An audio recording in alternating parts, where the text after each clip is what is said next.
அவரைக்காக்குள்ள இந்த மாதிரி புழு இருக்கும் பாத்திருக்கீங்களா?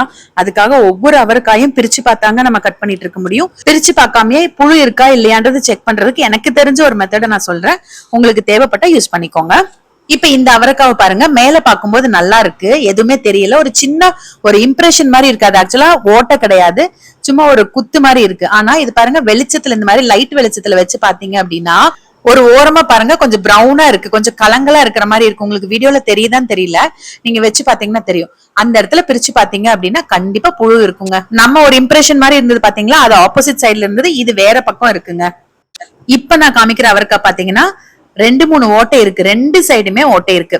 இதை நம்ம வெளிச்சத்திலேயே பார்க்க வேண்டாம், ஆனா ஓட்டை இருக்கிறது பாத்துக்கோங்க. இதை பிரிச்சு பாத்தீங்கன்னா பாருங்க எவ்வளவு புழு இருக்குன்ட்டு. இதுதான் நான் ஃபர்ஸ்ட் காமிச்ச வீடியோ. இதை பார்க்காம கட் பண்ணி போட்டா எப்படி இருக்குங்க? இந்த மாதிரி சாப்பிடறதுனாலதான் அலர்ஜி அந்த மாதிரி எல்லாம் வருது. 1/2 கிலோ அவரைக்காய ஒவ்வொரு அவரைக்காயும் பிரிச்சு பிரிச்சு பார்த்துட்டு நம்ம வெட்டிட்டு இருக்க முடியாது. அதனால ஒவ்வொரு காயும் நீங்க எடுக்கும் போது ஜஸ்ட் அப்படியே கொஞ்சம் வெளிச்சத்துல பாத்தீங்கன்னாவே உள்ள புழு இருக்கிறது தெரியும். அதை மட்டும் நீங்க பாத்துக்கலாம், ஓபன் பண்ணி பாத்துக்கலாம். இப்படி ஒவ்வொரு காயும் செக் பண்ணிட்டு அதுக்கப்புறமா நார் எடுத்துட்டு உங்களுக்கு எந்த சைஸ்ல வேணுமோ நீங்க வெட்டிக்கலாம்.